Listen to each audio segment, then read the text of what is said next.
From the Subaru of Gwinnett Studio, welcome to Celebrating Powerhouse Women. Celebrating Powerhouse Women is proudly presented by CAB Incorporated and Capital City Home Loans. And hello again, everybody, and welcome back to another exciting episode of Celebrating Powerhouse Women. This is the series that salutes and recognizes women leaders making an impact in our community. Today, it is my pleasure to introduce our guest, Colleen Japuntich. I said it wrong, didn't I? That's okay. Say it for me. Japuntich. Japuntich, and I even wrote it phonetically. I do apologize. Not a problem. But just like our mutual friend Laura, I learned how to say her last name over time, so hopefully I'll be able to have success. Well, welcome to the show, Colleen. I know we've been toying around with some dates, so I'm so glad to have you here in person. Awesome. Thank you so much for having me. Of course. For those of you that don't know Colleen, she's very active in the marketplace, also with the Chamber of Commerce. That's actually where I met her, was a women's garden event at the Hudgens Art Center. It was beautiful. She is the president of NEMA, which is located here in Duluth, and it is an asset-based logistics company. And she has been with the company for almost 16 years now. Wow. Yes. And your story, your ascension into the role that you're in now is quite a good share. So why don't you tell our listeners a little bit about what you do with NEMA and how you got to where you are today? Sure. So I started at NEMA, as Amanda said, in October of 2006, and I started out as the administrative assistant to the owner and the then executive vice president. And so I just came in, and they really weren't sure what to do with me. They just knew they needed help. So I just spent a lot of time getting to know the business, getting to know the people that I worked with. And over the years, just kept growing, took on HR, took on learning a lot of the IT, project management. So I became the executive assistant from there, did that for a couple of years, and just kept growing, my vast knowledge and skills. So I went from that and became the vice president of operations. And then in 2019, when the then president decided she was going to retire, they named me to be their next president, and I took over in June of 2019. Very exciting. Congratulations to you. Thank you. But also that was a pivotal time as we were kind of entering into the pandemic, which was uncertain. And then you kind of had to navigate your role and make some changes during that time. I won't spend too much time on the pandemic because we're all pivoted out, I'm sure. Yes. But do share a little bit of some of the challenges that you had to overcome while maintaining your facility during that time. Sure. Obviously, like everyone else, it was tough, and we all had to create new opportunities and innovate and do things totally differently than we had ever done before. The biggest thing for us was being able to work remote. We had never ever done that before, so that was a new experience. We did split shifts because we didn't want to have half of our team or our entire team go down, so we'd make sure, we were taking turns working days in the office, days at home. And it just created a lot of really great innovations, and we did a lot more with our computer systems, and it just gave us some great opportunities. So that was really good for us. We had a lot of transitions, new people in, some old people out, so that's brought even more new ideas and experiences to us. But it's just, it's been a challenge, ongoing. And in addition to that, personally, while dealing, with COVID, I was diagnosed with breast cancer in August of 2020. So that added another level of challenge. But I have the most amazing family. I have the most amazing coworkers and support team. And without them, I would have never got through it. But having to work from home and manage a business when I have to do everything through Zoom calls and phone calls and emails created, for most people, would have created a lot of distance, not being there every day. But the team that I have constantly calling me, checking on me, really helped us, and our business is doing great. We've had record sales, and we're just doing really, really good. And, I can't take all the credit. I have a phenomenal team, and they've done a wonderful job. Well, congratulations to your success. Thank you. And I know that during that time, you also have a daughter, right? Yes. So you were raising your daughter as well as facing all of those challenges, kind of culminated in one. Yep. For those who might not be familiar with what NEMA specifically does here in Duluth, just kind of give like an overview of NEMA. Sure. So like Amanda mentioned, we are an asset-based carrier, so we have our own trucks, our own trailers, and we haul a product that's called paper machine clothing. And what that is it's a long roll. It looks like kind of indoor-outdoor carpet, and it goes on the paper machines. They cannot make paper without this product. So we're kind of in a unique situation where we have to make sure this keeps supplied so everybody can have their toilet paper and their paper towels and all those different products, all the cardboard boxes we're using to get our Amazon shipments and things like that. So we do it here domestically with our trucks and our trailers. We also do cross-continent things. We have shipments that go into Canada. We have shipments going to Mexico, coming from Mexico. We also do ocean transport. So we have containers we pick up in Europe that come here, and then we distribute it throughout the U.S., Canada, and Mexico. We have stuff we pick up in the U.S., Canada, and Mexico that we ship overseas that then gets distributed throughout Europe. Wow. We have customers in Japan. Basically, it's a global product. We have paper machines and paper mills all over the country and the world, and we're just kind of in the middle of that whole process. Now, I have been to Rome, Georgia, and I think you and I chatted about this before. Yes. And that's known as the paper mill town. Back in the day, I think it was Albany International who did that. But it has a very unique and interesting smell to the paper mills. Does your facility also have that smell? No, thankfully, no, we don't. Just because we're hauling everything inside tubes, cartons, crates, and things like that, we don't have the smell. It does smell kind of like when you go into a factory that has a lot of cardboard boxes. Mm-hmm. That's kind of more the smell that you get in our warehouse. But very nice. Yeah, we like to say that the smell at a paper mill is the smell of money. Smell of money, absolutely. Yes. Well, and you just said toilet paper, which is gold. So, yes. Absolutely. Well, thank you for educating our listeners. I know you guys have a very large facility here in Duluth, so not many people might have known what was going on in there. Yes. Let's take a personal turn, if we may. And as I slaughtered your last name, I do apologize again, you shared with me that the origin is Croatian. Yes. So talk a little bit about your heritage and how you and your husband kind of found each other, and then we'll kind of parlay into how you guys work together as well. Okay. Yeah, so the last name is Croatian. That's my husband's ancestry, and he actually has family that still is over there right now, and he went to visit a couple years ago and got to see it. So we were hoping to get there this year, but not so much. My background is more German and Irish. And so kind of have a unique mix for our daughter. She's got a blend of ethnicities going on. But we met, it's been 2007 is when we first met. We met at a party with friends. And at first, didn't really hit it off. We were just kind of like, okay, hi, nice to meet you. But then we kind of kept seeing each other at the friends' parties. And then over time, we found out we had a lot in common, common love of reading, music, just so many synergies. And from there we started dating, and next thing you know, we're married and we have a child. And about a year ago, with everything going on with the pandemic, the job where he was working was a good job, but just wasn't quite the right fit for him. And we were going through some transition at NEMA, and we needed a new operations manager. And he had that experience with director of operations, has 20 plus years of logistics experience. And so one of my coworkers on our leadership team came to me and said, who'd be the perfect person for this job? And I said, no, who? And she said, he's living in your house. You have the perfect person living in your house. And so we went down that path, and he came in and he interviewed with everybody. We had the board and made sure to get their approval just because of the relationship and making sure that wouldn't be a problem. And everybody really liked him. He came in for interviews, and he said they asked him a lot of questions. And the big question everybody wanted to ask was, how's it going to be like working with your wife and she's going to be your boss? And he said, well, why should that be any different than at home? So he came on board a year ago yesterday, actually. Wow.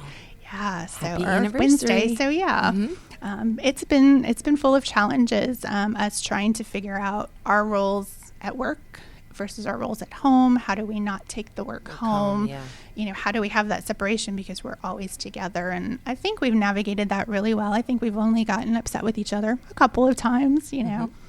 It's a different dynamic, but overall he's brought a lot of really good knowledge and some new ideas, and he's really led his team very well, and that department is running beautifully under his direction. So it was the right choice. Very nice. Yeah. Well, that was going to be my question, and you answered it. Some of the challenges that you might experience, not bringing work home is a challenge. It is. So what are some things that you guys enjoy? You mentioned you both like to read, you're avid readers, and maybe what are some things that you guys like to do for fun with your daughter daughter as well. Yeah, so our daughter's a big STEM girl. She is very much into that. So things like going to the aquarium, taking vacations, places where she can explore. She loves museums. I don't know too many 11-year-olds that get excited to go to museums. Yeah. But she does. So that we love to spend time together. Movies is a big thing. We're really excited with COVID to finally be able to get back to going to movie theaters and enjoy that experience.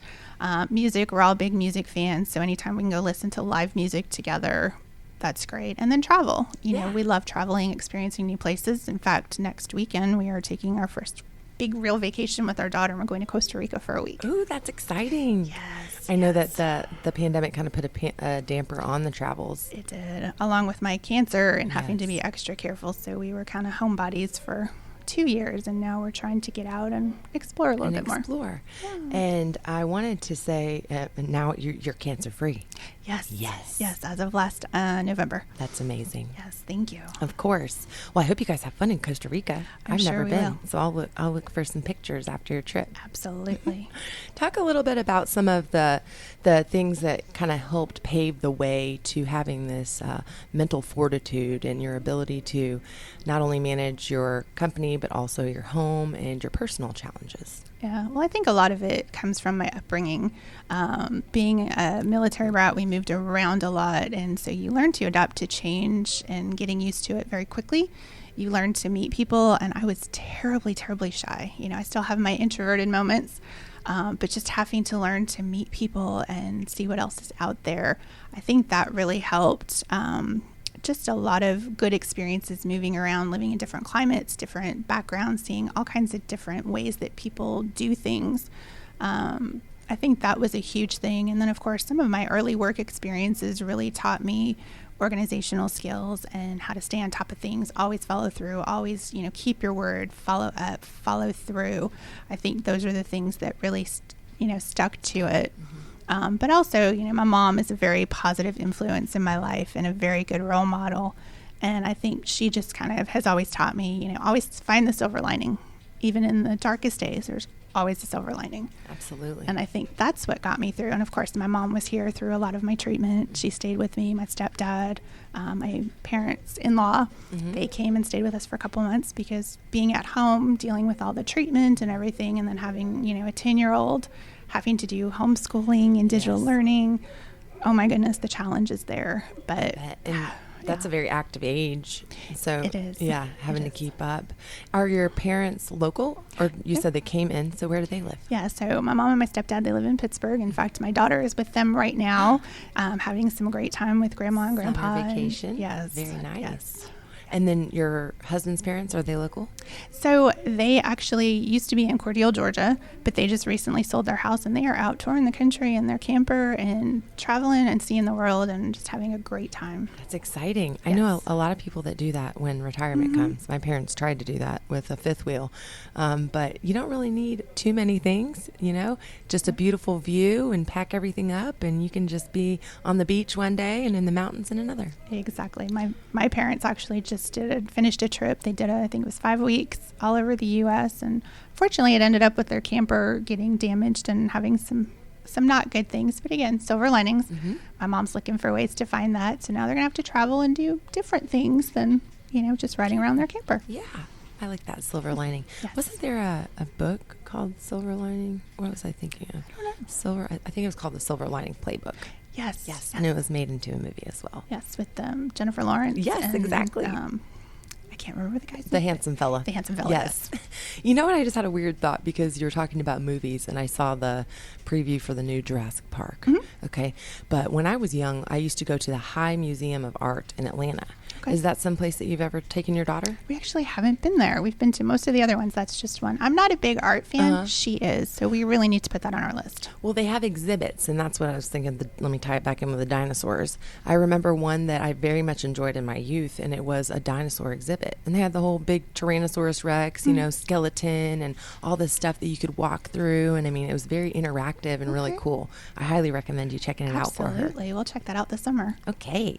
You mentioned that you're a military brat. restaurant. And we're seated here. Those who are listening might hear all the commotion going on behind us, but we're in the Sonesta Hotel, and there's the American Legions here today. Yes. So that was awesome getting to see that when you walked in. Yes. What branch of the military was your father in? My dad was in the Navy. In the Navy. Mm-hmm. And what are some of the places that you lived as a youngster? Yeah, so I was born in Hawaii. Mm-hmm. My dad was stationed there, and then we moved to California. Lived there until I was about 12, and then the family decided they wanted to be back near the rest of the family. So they were from Pennsylvania near Pittsburgh, and so we went back there, and I'll be honest, I did not adapt to that cold weather. Have never liked it. Mm-hmm. So we stayed there for a while. We moved up to Syracuse, New York for a little bit, moved back to Pennsylvania, and that's where I finished high school, went to college. Once I finished college, I said, I'm tired of this cold and the ice and the snow. Let's get out of here. So I moved to Texas, stayed there for a couple of years, and then got transferred here. And I've been here ever since and just love it. So you went from the cold to the dry desert heat. Yes. And now you're in the humidity. Yeah. Yeah. I like the Southwest for that reason, because the heat is somewhat tolerable because there's no humidity in the air. Humidity just makes everything so much worse. Hard to breathe. Now, you mentioned going to school, but correct me if I'm wrong, aren't you going to school currently? Yes. Continuing? Yes, because I have nothing else on my plate right now. I figured let's throw some school in there You're and see how much else I can learner. do. I am, absolutely. So what are you going to school for? Yeah, so I'm going for business management with a concentration in supply chain logistics to just help accentuate the skills that I have, but maybe learn some other ways to do things, bring more to the business, and just learn more. I'm always wanting to learn. That's very exciting. Yes. Now, you mentioned being an avid reader, and we were talking about podcasting as we're on one here today. So tell me about a recent read or recommend a read, please. Yeah, so right now I am reading a book called Where the Crawdads Sing. That is actually a movie that's coming out pretty soon. And it was recommended to me by so many friends that are in different book clubs. And so I've been reading it. I'm about 3/4 of the way through. A very good read. Is it more of a fiction, or is it a fact-based? It's a fiction, and it takes place in North Carolina in the past, and it kind of goes between two different times. And it's about this girl who they call her Marsh Girl, and she lives in the marsh, and just kind of seeing what happens with her life. I don't want to give anything away for those of you that are reading it or going to watch the movie.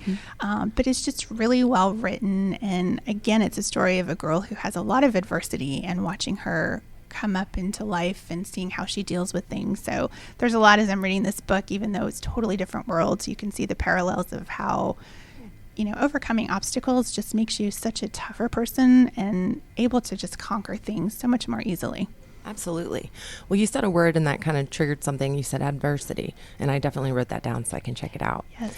In your world, and I don't like to throw this stigma out there because I think we've moved so far beyond it in this era of being a woman in a male-dominated field, but typically logistics and supply chain are just that. Yeah. So talk a little bit about some adversity that you might have encountered throughout the time within your role and how you overcame that.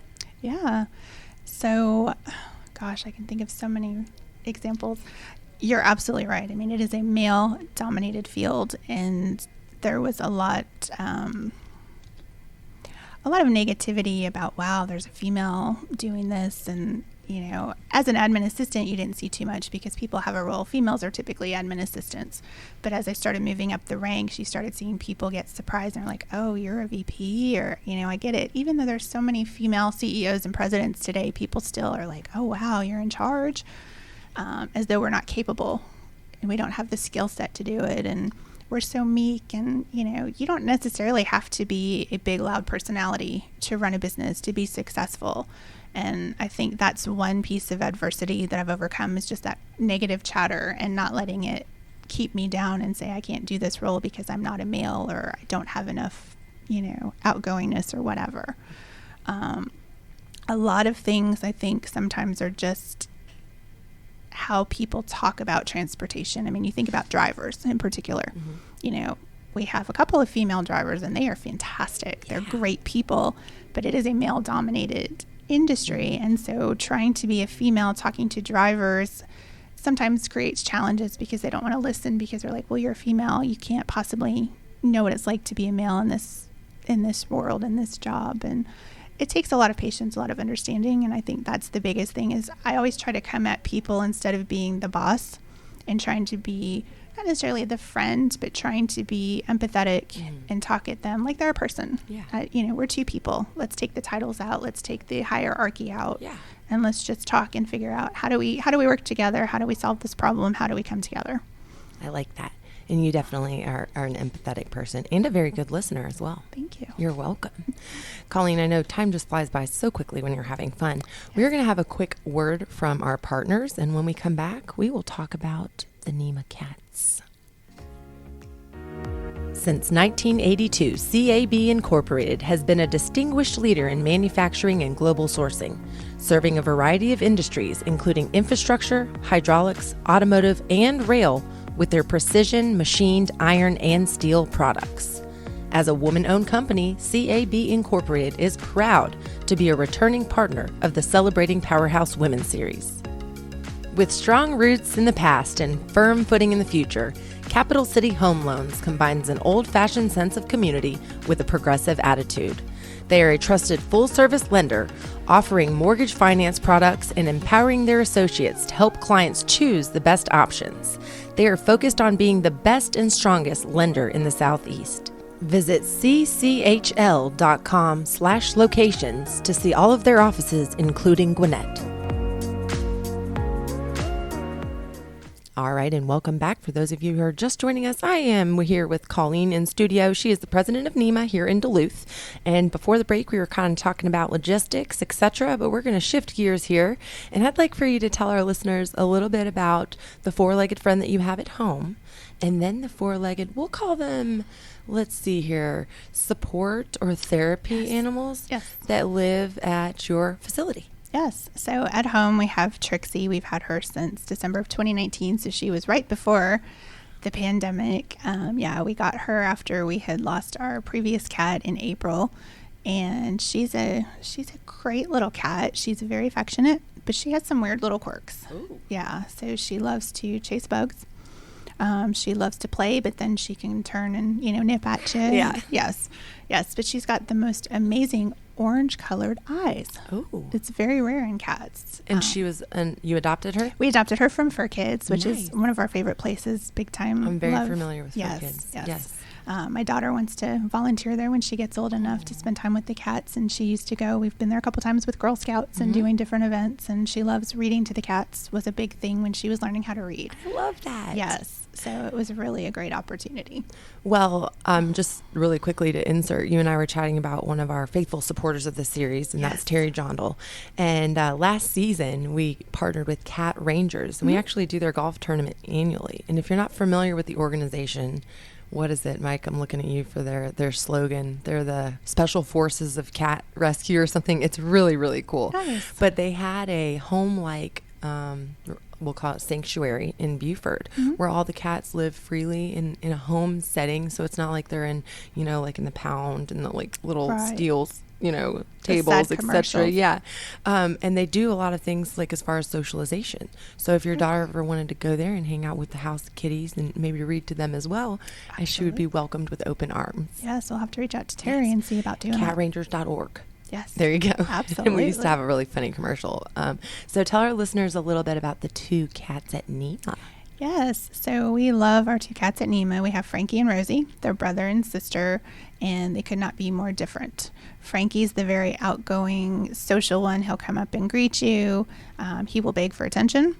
Rosie's a little bit more antisocial, and she has her couple of people, and otherwise she'll just kind of run and hide from you, but very, very sweet cat. And we've had them, I think, about 8 years now, and we've just always had cats at NEMA. It's just something that back in the day, Neil, the owner of the company, he got this cat, Lindsay, that we had when I started, and she made it almost to 20 years, 1 month shy of 20 years. Wow. And just, we found that it's great from a perspective of emotional support for us. You get stressed. It's very hard to remain stressed when you're petting a cat and they're purring at you. It's just impossible. But also just to have them around, help keep the bugs down, keep the mice out. And just, when you're having one of those days and you're getting really frustrated, you just can stop, see a cat come running across your desk or sitting on your papers, and it just, it kind of takes the level down. It does. It lightens the aura. It does. One thing that really stands out to me, Colleen, within your bio is that you strive for greatness in everything that you do. Yes. Another word that is used, I don't know if you write your bio or if someone writes that for you. I write mine in third person, so it's kind of hard to interpret bios.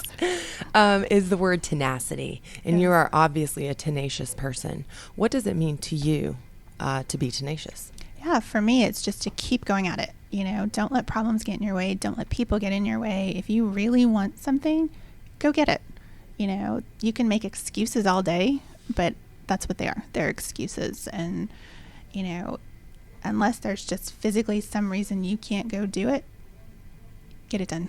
Absolutely. Make it a habit, make it a promise, do what you do. And that's one of the things that I think really connected me with NEMA in the beginning is we've always been about doing what we promise. And to me, that's at the core of everything we do. We promise our customers, we follow through, and we do everything we can to make sure that happens. And, it was just that something that when I heard that, I said, oh my gosh, this is kind of what I live and breathe. And now I get to do that in my job. And it's just a really, really great thing. That's exciting. Yes. Now, where would you say your motivation comes from? Daily. We'll talk about just like something as simple as getting up, getting dressed, taking care of your daughter, and then getting to work and putting your best foot forward, not only for yourself, but for your family and also all of the people that look to you in your leadership role. Yeah, I think what gets me up every day is just thinking about continuous improvement. Okay, what can I do to make today better than yesterday? Whether it's at work, whether it's at home, can I read more today and be a better person? Or can I spend a few more minutes with my daughter and teach her something? Can I go into the office and find a better way to do a process that I've been thinking over and over in my head of like, okay, why did that happen? Why did that mistake happen? How do we fix it? How do we make sure it doesn't happen? It's just constantly improving myself, improving the environment I'm in, improving the world, however small that can be. Just doing something to make things better. I like that. Speaking of giving back, and this can be either you personally, obviously your daughter likes to give back for kids and read to the little kiddies. Yes. But what are some things that you enjoy doing as far as service within our community? Yeah, so unfortunately with everything else going on, this has been an area where I've kind of fallen down, and I'm really looking forward to finding some opportunities to get involved. But animals, we're big on animals, so anytime we can help at shelters and things like that. Kids, elder people, I had amazing relationships with both of my grandparents.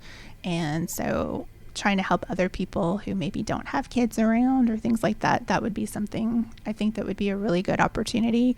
And then of course, after having my own personal struggles with cancer and getting through that, being able to be a resource for people. I have people all the time say, hey, my friend has cancer. Will you talk to them? You just got their diagnosis. Absolutely. Because sometimes talking to someone who's been there, even if it's not the same type of cancer, understanding, because there's so much scary when you first get that diagnosis, the unknown, and oh my gosh, am I going to have to do chemotherapy and surgery and radiation? And what does that entail?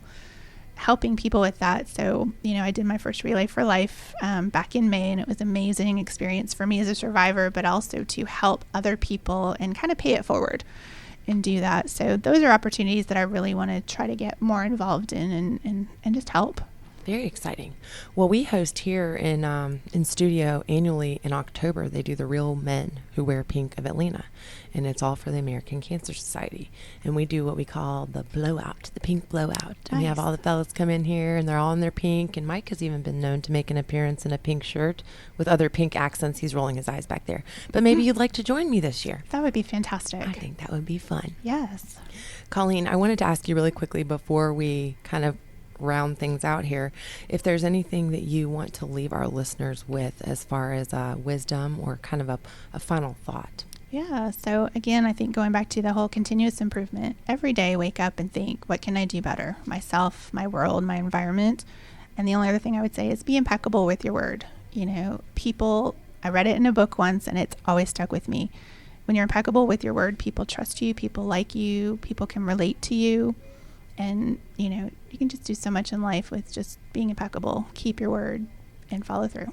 It's a part of character, I'd say. It Definitely is. a part of your character. Absolutely. Mm-hmm. I certainly try. Yes. Well, I enjoy seeing you at the 1818 Club. We enjoy Yes. a couple glasses of wine with our girlfriends. Hey, we had a dang good crowd last time, didn't we? We did. We I were met the so many cool people. table. We were. We Yeah. went from 3 people, and by the end of the night, we had 12. Dozens, yes. Very exciting. If you guys, if you listening out there have not participated in the happy hour at the 1818 Club on Wednesdays from 5 to 7, it's quite enjoyable. I have a hard time taking my networking hat off and going there and just relaxing. I do recognize other people go there to do that, Yes. so I should probably not be my little networking Nancy. However, I'm thrilled that we get to see each other there on occasion. And I highly recommend the 1818 Club to anybody listening. Yes, it's a great organization. They do a wonderful job. The food is good. The service is great. And it's a Didn't great we have networking. carpaccio last time? We did. It was amazing, wasn't it? I love that. Yes. It's very interesting, carpaccio. You know, you think you're eating, it's like sushi beef. It is. And Beef I was grade very sushi? surprised the first time I ate it. One of my coworkers said, "Do you know what that is?" I said, "Please don't tell me or I won't eat it because I'm a very picky eater." But it's so good with the arugula and the little crispy crackers with the lemon. Yes. Our producer Mike got ordered that by accident one day, unknowing what carpaccio was, and I don't think he was as delighted with his selection as we are. Well, it was amazing. I enjoyed polishing it off, shall Yes. I say. Colleen, if anyone wants to connect with you maybe on LinkedIn or learn more about what NEMA does or just maybe connect with you on a personal note, how could somebody out there reach you? Yeah, so I'm on LinkedIn. I do have Facebook, but I've kept that kind of personal for my family. So I like Absolutely. to keep those spaces a little bit separate. Again, those boundaries, like what I was talking about with my husband, keep your spaces separate and everything has its appropriate time and place. But LinkedIn, we have a website. Anybody that wants to come by, see our operation, learn a little bit more about us, we highly recommend doing that. And we I just would look like forward to take a tour. Absolutely, anytime. You know, I thought of you the other day because I was touring Siemens in Forsyth, Mhm. and they make passenger car locomotive parts. Wow. Very, very interesting. And when I was touring, you were top of mind. So I was thinking that I might like to take a peek into your facility as well. Absolutely, we'd be Colleen, happy to show you. Would you mind if I spelled your last name for our listeners so they can No, connect to you on not LinkedIn? at all. All right, that is Colleen with 2 L's and 2 E's, and it's Japuntich. All right. Well, Colleen, I want to thank you so much from the bottom of my heart for joining us today. Thank and you. sharing your story with our listeners. I hope that you've enjoyed it. For all of you out there that find value in this series, please hit that subscribe button so that you don't miss a beat. You can stay connected with us on social media at Gwinnett Business RadioX. And for our guest, Colleen, and for our producer, Mike, I am your host, Amanda Pierce, and this has been Celebrating Powerhouse Women on Business RadioX.